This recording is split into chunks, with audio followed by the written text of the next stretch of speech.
औज़ुबिल्लाहिमिनश्शैतानिर्रजीम बिस्मिल्लाहिर्रहमानिर्रहीम। अस्सलाम वालेकुम dear students, welcome to the Tabs online learning platform. आज इस वीडियो में हम नया चैप्टर स्टार्ट करेंगे, चैप्टर नंबर 5। उसकी एक्सरसाइज है 5.1 और क्वेश्चन नंबर 1, 2 और 3 को डिस्कस करेंगे। सबसे पहले क्वेश्चन नंबर 1 को डिस्कस करने से पहले आपने इसकी थोड़ी सी थ्योरी है उसको पढ़ते हैं हम। जी, चैप्टर है हमारे पास स्क्वायर रूट फाइंड करने का, कि हमने चीज़ों का स्क्वायर या स्क्वायर रूट फाइंड करना है। तो इससे पहले थोड़ी सी डेफिनेशन है वो हम पढ़ लेते हैं। कहते हैं the product of a number with itself is called its square. Square से मुतल्लिक आप पहले भी जो है वो क्लासेस में चैप्टर्स में पढ़ चुके हैं, लेकिन थोड़ी सी डेफिनेशन इसकी पढ़ लेते हैं। The product of a number with itself, यानी कि उस नंबर को अगर हम अपने उसके साथ ही मल्टीप्लाई कर देंगे, प्रोडक्ट का मतलब होता है मल्टीप्लाई। किसी भी नंबर को अगर उसके साथ ही मल्टीप्लाई कर देंगे तो वो उसका क्या बन जाता है, स्क्वायर बन जाता है। जैसे अगर हम x लिखें तो मल्टीप्लाई बाय x, तो x को x से मल्टीप्लाई करें तो क्या बनेगा उसका x स्क्वायर। इसी तरह हमारे पास एक्सरसाइज 5.1 का जो क्वेश्चन नंबर 1 है उसमें हमने स्क्वायर फाइंड करना है। जी, क्वेश्चन नंबर 1 का मैंने जो है वो फर्स्ट पार्ट लिखा है 6। वो कहते हैं कि स्क्वायर फाइंड कीजिए, तो हमने लिखना है यहाँ पे 6।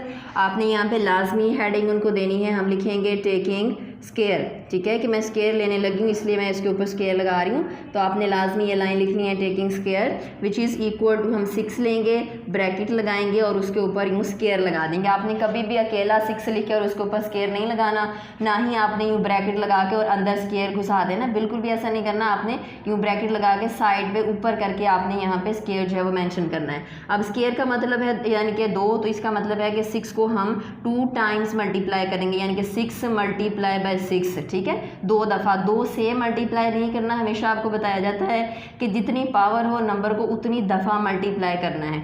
अब 6 की पावर 2 है, स्क्वायर है, तो हमने 6 को 2 टाइम्स मल्टीप्लाई करना है।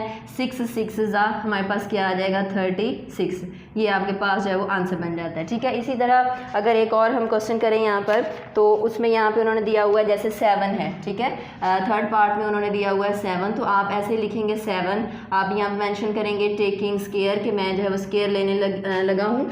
तो यहाँ पे स्क्वायर की ये लाइन लाजमी आपने लिखनी है टेकिंग स्क्वायर। इक्वालिटी का साइन प्यारे बच्चों आपने बिल्कुल भी नहीं भूलना, इक्वल का साइन लगा के और उसके ऊपर फिर आपने स्क्वायर लगा देना है। अब 7 को 2 टाइम्स मल्टीप्लाई कर देंगे, 7 मल्टीप्लाई बाय 7, और 7 का जब हम स्क्वायर करते हैं तो 7 7 जा 49। इसी तरह इसी के मुताबिक आपने जो है वो क्वेश्चन नंबर 1 के बाकी तमाम पार्ट्स हैं वो अच्छे से सॉल्व करने हैं। जी, नेक्स्ट हमने जो है वो क्वेश्चन नंबर 2 पढ़ना है। कहते हैं कि test whether the following numbers are perfect squares और नॉट। हमने नीचे वाले नंबर्स को टेस्ट करके चेक करके बताना है कि ये परफेक्ट स्क्वायर हैं कि नहीं। सबसे पहले हम इनकी डेफिनेशन पढ़ लेते हैं कि एक्चुअली परफेक्ट स्क्वायर होता क्या है। जी, यहाँ पर जो है वो पिछले पेज पे डेफिनेशन दी गई है परफेक्ट स्क्वायर्स की।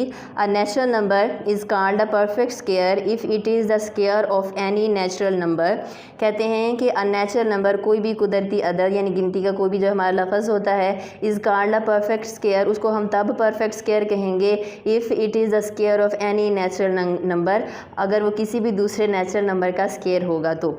अब फॉर एग्जांपल यहाँ पे उन्होंने 1 का स्क्वायर किया, तो हम लिखेंगे 1 multiply by 1 is equal to 1। अब 1 जो है वो 1 का ही स्क्वायर है। ठीक है, अब 2 का जब हम स्क्वायर करेंगे तो 2 मल्टीप्लाई बाय 2 तो 4। अब 2 जो है वो 4 जो है वो 2 का परफेक्ट स्क्वायर है। इसी तरह 9 जो है वो परफेक्ट स्क्वायर है 3 का। 16 जो है वो परफेक्ट स्क्वायर है 4 का। यानी कि 2 नंबरों को अब मल्टीप्लाई करें तो जो आंसर आएगा वो हमारे पास क्या कहलाता है, परफेक्ट स्क्वायर कहलाता है। इसी तरह हमने जो है वो क्वेश्चन नंबर 2 के अंदर इसको जो है वो डिस्कस करना है। जी, क्वेश्चन नंबर 2 का मैंने यहाँ पे सेकंड पार्ट लिखा है 625। तो हमने इसको चेक करना है कि क्या ये परफेक्ट स्क्वायर है कि नहीं। किसी भी नंबर को अगर हमें चेक करना है परफेक्ट स्क्वायर का, तो हमें उसकी सबसे पहले फैक्टराइजेशन जो है वो करनी होती है। ठीक है, जैसे आप 5 में 6 में करके आए फैक्टराइजेशन, तो वैसे ही अगर हम इसकी 5 से करना स्टार्ट करें, 5 1 जा 5, 5 2 जा 10, 5 5 जा 25। नेक्स्ट हमारे पास आ जाता है 5 2 जा 10, 5 5 जा 25 एंड 5 5 जा 25, 5 1 जा 5। ठीक है, यहाँ पे अब हम इसको मेंशन करेंगे जैसे हम पहले लिखते होते हैं प्राइम फैक्टर्स। ठीक है, ऑफ 625। तो 625 के फैक्टर्स अब हमने ये वाले लिखने हैं। ठीक है, इक्वल का साइन हमने लगाया 5 multiply by 5 multiply by 5 multiply by 5। अब हमने चेक करना है कि क्या ये पेयर बनते हैं कि नहीं, यानी कि जोड़े बनते हैं कि नहीं। एक जोड़ा ये बन गया और एक ये, ठीक है। हम इसको यहाँ पे लिख सकते हैं 5 स्क्वायर, यानी कि 2 दफ़ा 5 आ गया तो यहाँ पे लिख दिया। उसके बाद ये 5 है तो इसको भी हम ऊपर स्क्वायर लगा देंगे, यानी कि 2 दफ़ा आ गया। अब जब हमने किसी भी नंबर को परफेक्ट स्क्वायर फाइंड करना है तो हमने ये चेक करना है कि फैक्टराइजेशन के बाद क्या उसके जो फैक्टर्स हैं वो कंप्लीट पेयर बना रहे हैं कि नहीं। तो यहाँ पे हमारे पास 2 पेयर बन रहे हैं, एक ये वाला और एक ये वाला। इसका मतलब है कि 625 जो है हमारे पास परफेक्ट स्क्वायर है। तो हम यहाँ पे लिखेंगे 625 इज़ अ परफेक्ट स्क्वायर,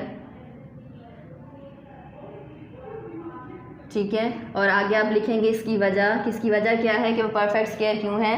तो आपने लिखना है because it's factor make pairs, ठीक है, क्योंकि उसके जो फैक्टर्स हैं वो पेयर बना रहे हैं। इसी तरह आपने बाकी तमाम क्वेश्चंस को भी करना है कि सबसे पहले फैक्टराइजेशन करनी है, फैक्टराइजेशन के बाद आपने उनके फैक्टर्स को लिखना है। अगर वो पेयर्स बनाए यानी कि 2-2 हिस्से बन जाएं, उनके जोड़े जोड़े बन जाएं तो वो परफेक्ट स्क्वायर है। और आपने वो लिखना है कि ये परफेक्ट स्क्वायर है, इसकी वजह ये है कि ये फैक्टर्स जो हैं वो पेयर बना रहे हैं। और अगर वो पेयर नहीं बनते, जोड़े जोड़े नहीं बनते, तो फिर आपने लिखना है it is not a perfect square because its factors does not make pairs. जी नेक्स्ट क्वेश्चन मैंने इसमें लिखा है 225। इसको अब हम चेक करके देख लेते हैं कि ये परफेक्ट स्क्वायर है कि नहीं। तो सबसे पहले हम इसकी फैक्टराइजेशन यहाँ पे करते हैं। 225 को हम अगेन जो 5 से करना स्टार्ट कर देते हैं।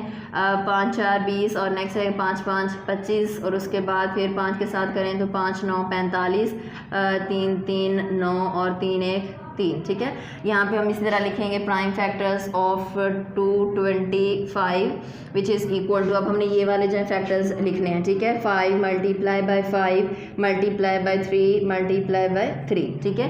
अब हम पेयर बनाते हैं इनके, एक पेयर यानी एक जोड़ा ये बन गया और एक ये बन गया। हम इसको लिख सकते हैं 5 स्क्वायर मल्टीप्लाई बाय 3 स्क्वायर। अब यानी कि आपको नज़र आ रहा है ये परफेक्ट स्क्वायर है, क्यों, क्योंकि इसके जो फैक्टर्स हैं वो जोड़े में आ रहे हैं हमारे पास। तो हम यहाँ पे लिखेंगे 225 इज़ अ परफेक्ट स्क्वायर। और वजह क्या है इसकी कि इनके जो पेयर जो फैक्टर्स हैं वो पेयर बना रहे हैं, ठीक है। तो हम यहाँ पे लिखेंगे बिकॉज, वजह ये है कि इट्स फैक्टर्स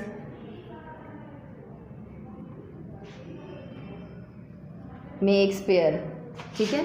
और इस तरह ये आपका क्वेश्चन जो है वो कंप्लीट हो जाता है। इसी तरीके कार के मुताबिक आपने बाकी तमाम क्वेश्चन जो हैं वो अच्छे से सॉल्व करने हैं। जी नेक्स्ट हमारे पास क्वेश्चन नंबर 3 है। कहते हैं without solving separate the perfect square of even and odd numbers.